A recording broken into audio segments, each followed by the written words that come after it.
Morning. Nandito po tayo sa parking ng Manila Hotel.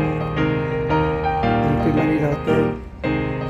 Yung parking po nila, may sarili po silang parking na tulay. Hindi po nagkakamali. Tingnan nyo po. Nung college po kasi ako, may pasyalan ako dito sa likod ng grandstand na platform lang siya. Yung platform na yun, nawawala na.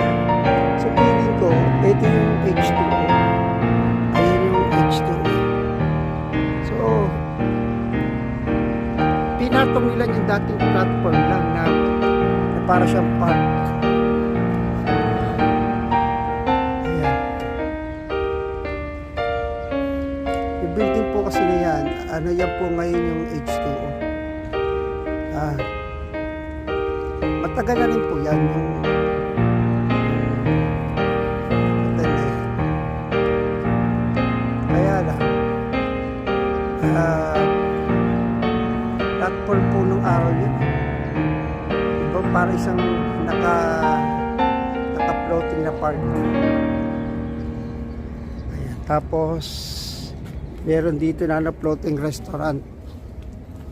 Dito lang malamang yun sa lugar lang na yan. Pero ang point natin ay kunin ng chicharon. May si kuya.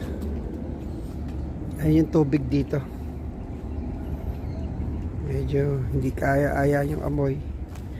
May pero at least malinis na. Yung mga pinagdadaungan ng mga malalaking barko. Nag-aangkla sila dyan. Okay, morning.